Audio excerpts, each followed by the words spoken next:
Sudah bisa dijawab dari 3 pertanyaan? Lupa sih. Lupa. Oke, yang pertama tentang undang-undang yang melarang berkampanye di lokasi pendidikan, tempat pendidikan. Yang kedua, bagaimana tentang oposisi di Indonesia, check and balances kok tidak berjalan. Iya. Ya, yang ketiga,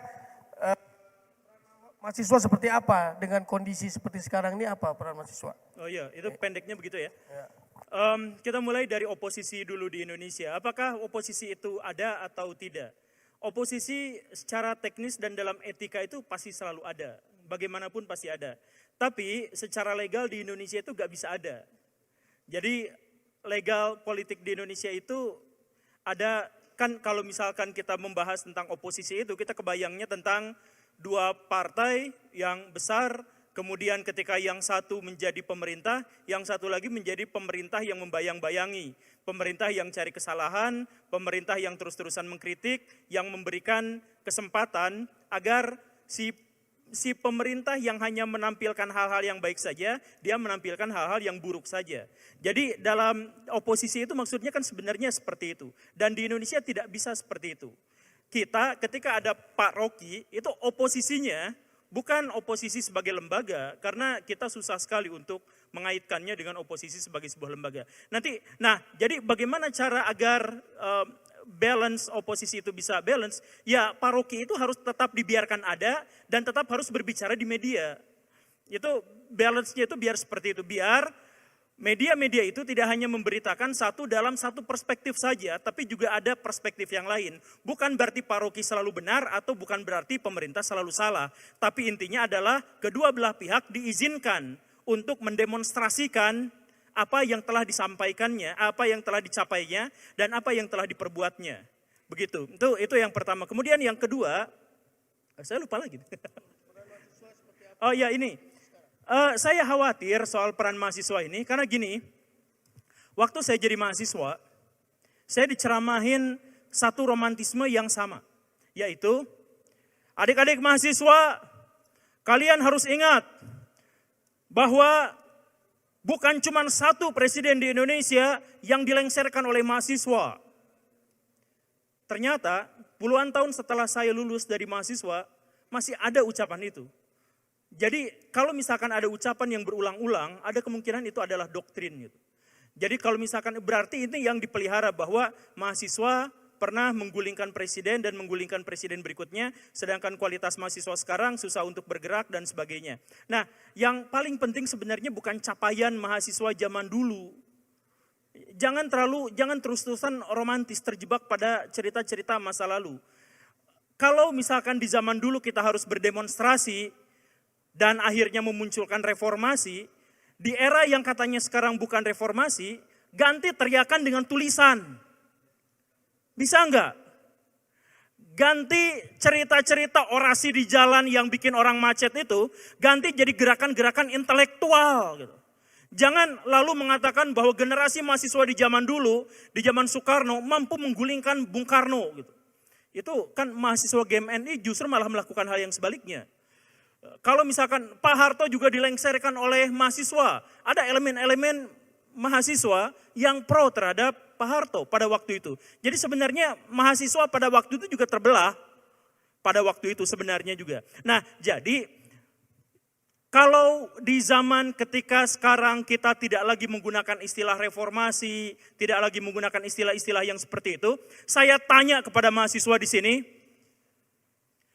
sebulan baca buku tamat berapa? Seminggu nulis berapa halaman? Kalau misalkan pertanyaan itu susah untuk dijawab, jangan dulu bertanya kepada orang lain, jangan dulu misalkan kenapa mahasiswa sekarang dibelenggu, kenapa kita tidak lagi susah untuk menyuarakan urusan-urusan politik dan sebagainya. Jangan pernah berharap pada pihak lain. Karena yang paling bikin kita kesal itu adalah ketika kita mencantumkan harapan kita itu kepada pihak lain. Cantumkan harapan itu kepada diri kita sendiri, bukan mahasiswa dibelenggu sekarang, bukan mahasiswa sekarang tidak diberikan keleluasan, bukan seperti itu. Berapa banyak tulisan yang sampai ke media massa sehingga sehingga orang-orang itu menjadikan tulisan Baraya itu sebagai referensi. Berapa banyak? Hitung itunya. Berapa banyak buku yang dibaca dalam 1 bulan? Bukan komik. tapi buku. Atau kalau mungkin jurnal. Bukan juga untuk dipercaya, tapi untuk mengetahui sampai sejauh mana kita cinta pada ilmu pengetahuan dan intelektualitas. Jadi buat mahasiswa yang tadi misalkan bertanya, kita susah sekarang untuk bergerak dan sebagainya, ya, semua orang susah untuk bergerak. Saya ngomong kayak gini di YouTube pasti dipecat, itu pasti. Tapi saya nalak tak aja, gak jadi masalah. Kalau saya dipecat, gaji saya di YouTube lebih gede gitu. Jadi sekali lagi ya, jangan cantumkan, jangan hadirkan orang lain sebagai tempat kita bergantung harapan. Jadikan diri kita sendiri. Termasuk juga jangan berharap pada calon-calon presiden yang nanti akan mentas. Jangan. Tapi seperti yang tadi itu, fokus saya berpikirnya itu adalah nanti ketika kita memilih seseorang, mau itu Prabowo, mau itu Anies, mau itu Ganjar, apakah kita memilih dengan benar dan dengan cara yang benar atau tidak? Itu. Kemudian pertanyaan yang ketiga, pesimis soal generasi sekarang karena secara attitude menurut dia generasi sekarang tidak bisa diharapkan untuk depan. Ya, yang tadi saya sebutkan statistiknya memang benar bahwa generasi kita itu adalah salah satu generasi yang terburuk di dunia. Tapi jangan khawatir karena generasi-generasi orang juga turun. Jadi ada sindrom Finn yang disebutnya itu. Jadi sejak tahun 1980, kadar intelektualitas manusia itu turun terus-terusan. Sehingga diperkirakan 50 tahun dari sekarang, kadar intelektual atau IQ lah ya istilahnya IQ kita itu jadi setara dengan Homo Neanderthal.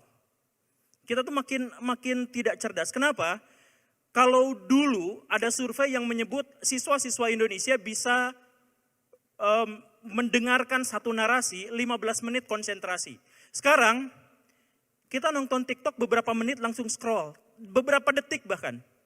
Dulu orang senang nonton film, sekarang nonton review film, Aki 7 20 menit. Kita bahkan gak sempat nonton film yang berkelanjutannya karena apa? Kemampuan kita dalam menyerap informasi, dalam konsentrasi terhadap menyerap informasi itu memang rendah. Dan makin rendah bukan hanya di Indonesia tapi di seluruh dunia. Maka muncul ada buku yang agak berlebihan, yang judulnya itu adalah Matinya Kepakaran itu kan, ya tentu saja sudah pada baca. Itu ya memang agak berlebihan juga di situ, tetapi itu mengarahkan kita pada sebuah kesimpulan bahwa generasi kita semakin kesini karena teknologi itu membuat nalar kita menjadi semakin ketergantungan pada teknologi. Nah, kalau pesimisnya seperti itu, lalu bagaimana peluangnya? Justru itu, gini Baraya semua, mikirnya secara ekonomi. Kalau orang-orang semuanya atau kebanyakan orang jadi bodoh, maka itu peluang kita untuk menjadi pahlawan, menjadi orang besar, dan menjadi orang pintar. Pak Rocky Gerung bisa terkenal itu karena kebanyakan orang bisa disebut dungu. Kalau seandainya masyarakat kita itu pintar-pintar, ya yang jadi parokinya banyak. Jadi daya tawarnya berkurang. Nah saya penonton YouTube bisa banyak itu karena yang nontonnya sedikit baca. Kalau yang baca jurnalnya banyak, YouTube saya nggak laku.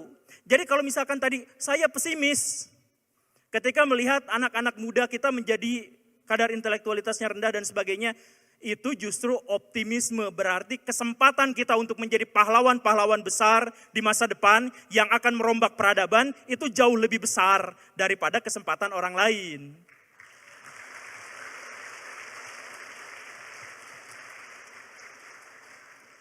Karena udah ditepukin udah aja lah. Saya suka lupa.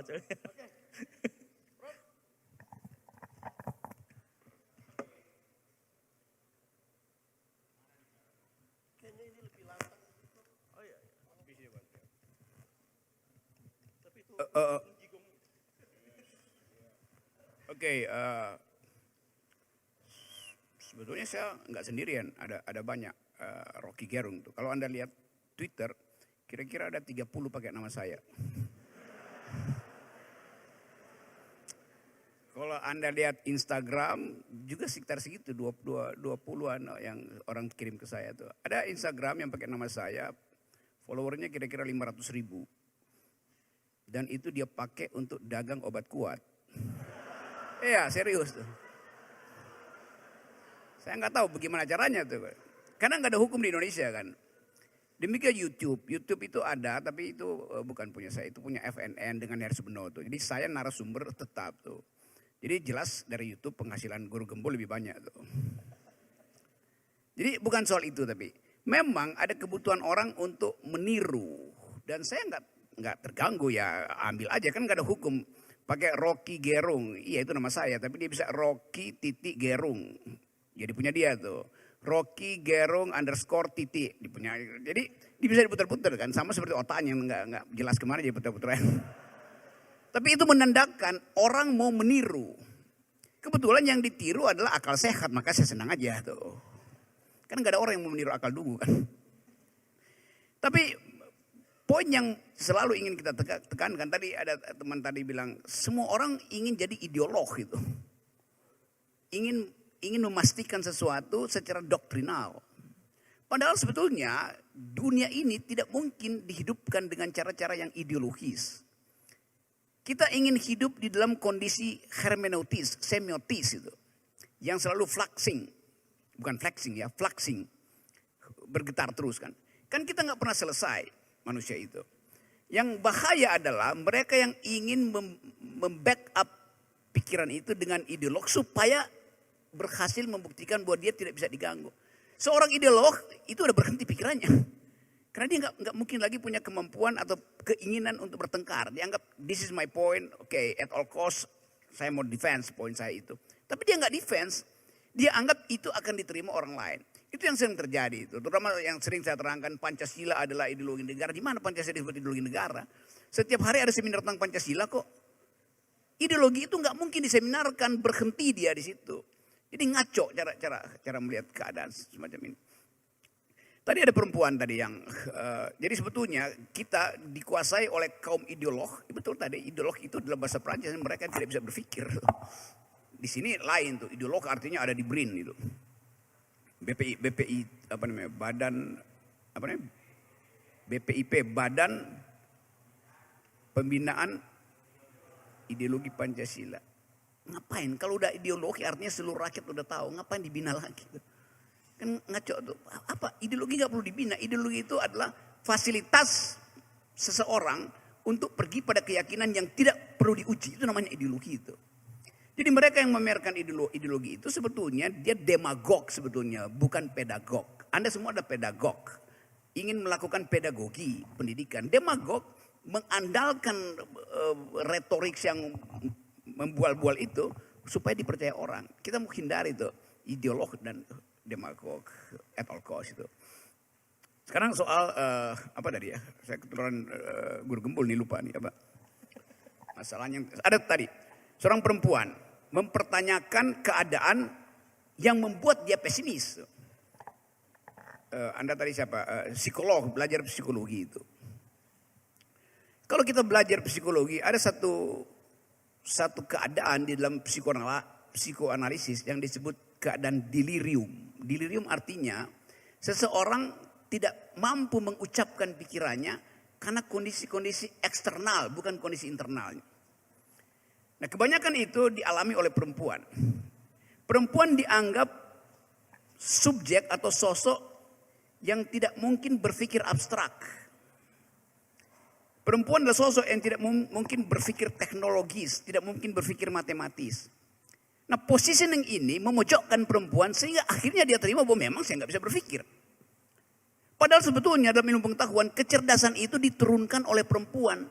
Karena perempuan punya rahim. Rahim itu merawat generasi. Generasi itu adalah fasilitas untuk bertahan.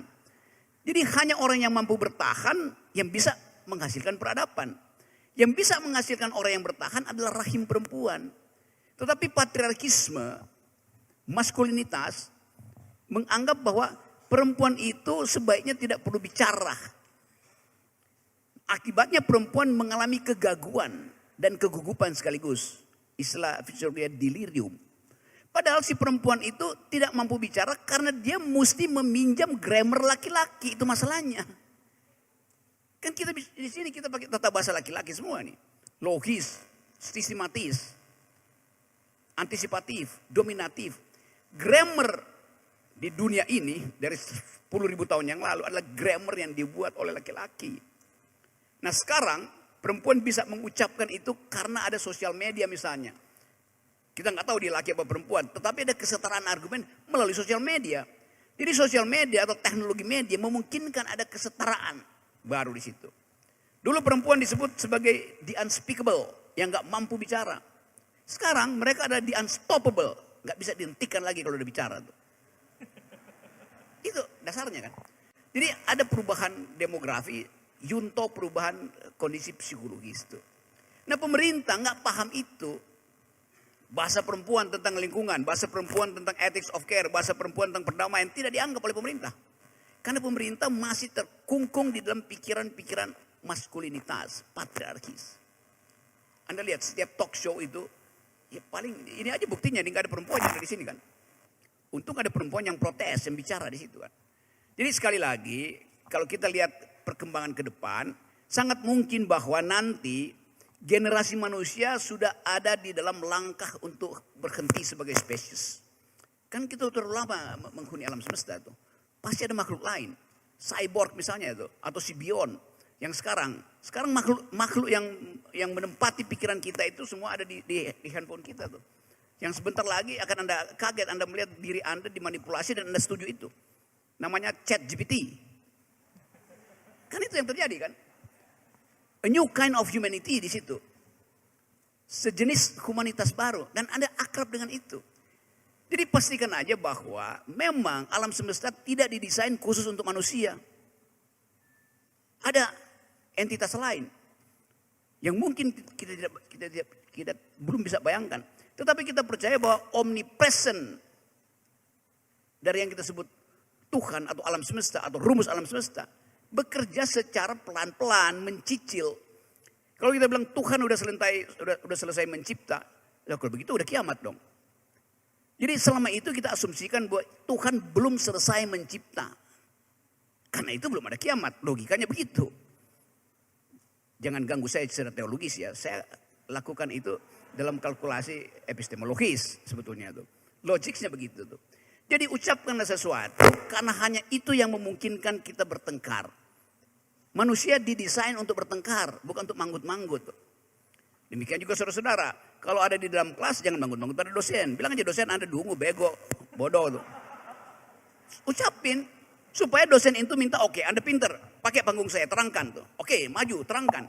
Supaya ada dialektika tuh. Ada tesis, ada antitesis di dalam pedagogi itu. Yang sering disalahartikan, seolah tesis itu datang dari luar.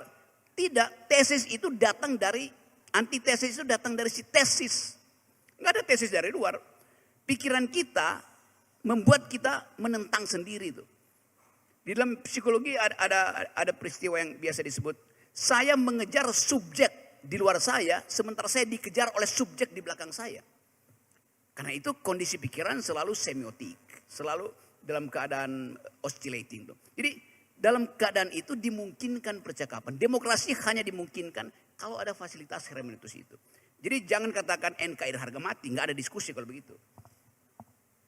Kita mau supaya yang kita sebut toleransi sekarang, coba kita bahas kecil satu kasus. Anda mesti toleran. Apa toleran? Toleran antar umat beragama. Ngapain udah beragama mau toleran? Kan sama-sama udah percaya Tuhan. Secara logis Anda mesti toleran pada orang yang tidak beragama. Itu namanya toleran yang betul-betul datang dari batin kita. Kenapa enggak toleran pada seorang yang ateis? Anda hanya toleran di antara Anda sendiri coba. Curang namanya. Padahal orang yang ateis dia masih dalam keadaan mencari itu. Kenapa Anda enggak toleran pada orang yang sudah mencari? Apakah Anda sudah selesai? Anda juga belum selesai. Satu waktu Anda menjadi tidak beragama, satu waktu Anda pindah agama itu. Karena kondisi humanitas selalu dalam keadaan semiotis itu. Bergetar, tidak stabil tuh. Anda bilang cinta mati saya, cinta pertama saya adalah cinta mati saya. Yaitu ketika dalam 2 minggu Anda pacaran, hari ke-14 Anda lihat seseorang yang lain, Anda jatuh cinta dengan cara yang lain. Sehingga Anda akan uji, mana yang paling sensual, mana yang paling bermutu. Ciuman pertama pada bibir pertama, atau ciuman pertama pada bibir kedua. Kan itu dasarnya kan. Assalamualaikum warahmatullahi wabarakatuh.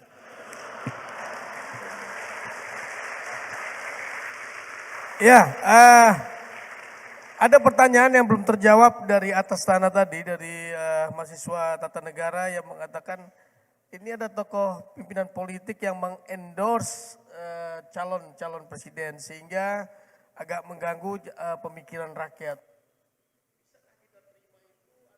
Apa yang bisa kita lakukan dengan apa yang terjadi pada kondisi itu? Yang kedua ada pertanyaan dari YouTuber dari ini yang menyaksikan langsung di YouTube kita.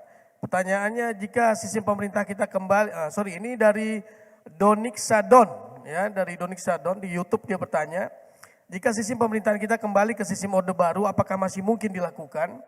Apa masih cocok untuk masyarakat kita? Tentunya dengan beberapa perbaikan yang mendasar. Jadi ada dua pertanyaan tadi yang masih belum, satu pertanyaan yang belum terjawab soal adanya tokoh politik yang melakukan endorser terhadap calon presiden, dan yang kedua pertanyaan baru dari YouTuber. Mangga. Guru. Namanya siapa? Endorse. Bisa nggak sebutkan namanya? Tadi siapa yang bertanya tuh? Ya, Samir. Oke. Oh itu, kok yang ngacung 2 orang? Oh yang di atas. Ya. Bisa nggak sebutkan namanya?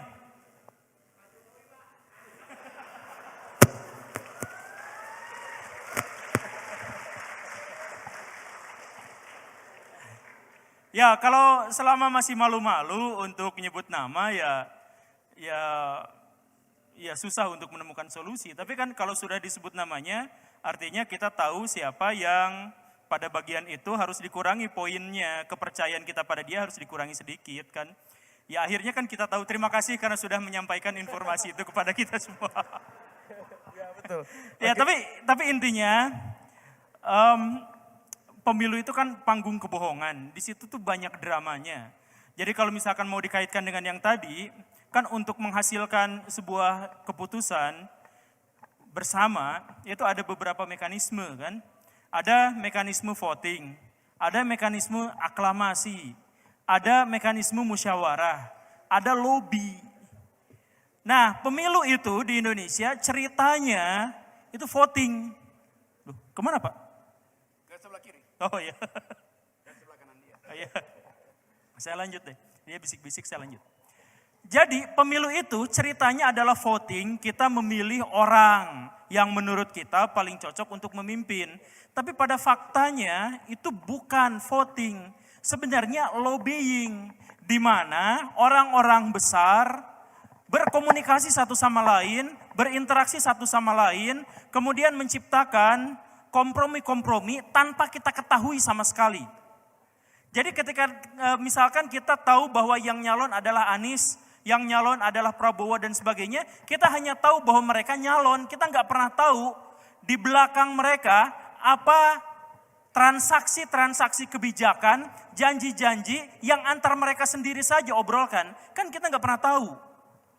Jadi kalau misalkan tadi ada pernyataan bahwa ada satu orang yang melakukan penyimpangan atau melakukan kesalahan dalam pemilu dan sebagainya, sebutkan saja karena berarti setidaknya kita sudah bisa membongkar sedikit dari sesuatu yang seharusnya tidak kelihatan sama masyarakat. Jadi dari situ kita tahu ada orang yang poinnya dikurangi untuk kita pilih, begitu. Tapi kalau misalkan soal kelanjutannya bagaimana menurut pendapat saya dan sebagainya, langsung aja to the point. Kalau ada orang yang ketahuan melakukan penyimpangan-penyimpangan secara etika dalam pemilu, suara mic-nya mati, tapi suara saya terdengar lah ya. Maka itu kita bisa jadikan poin untuk ngambil keputusan bahwa pada bagian itu dia layak untuk tidak dipercaya. Gak usah. Terus apa tadi? Apa kita masih cocok untuk kembali ke sistem Orde Baru? Saya pernah kan ditanya sama Pak Dedi, mau nggak nyalon jadi presiden atau jadi pemimpin dan lain sebagainya. Saya bilang, saya hanya mau berkuasa kalau saya diizinkan untuk otoriter. Beneran ini saya harus teriak-teriak, mic-nya mati. Oh, dikasih.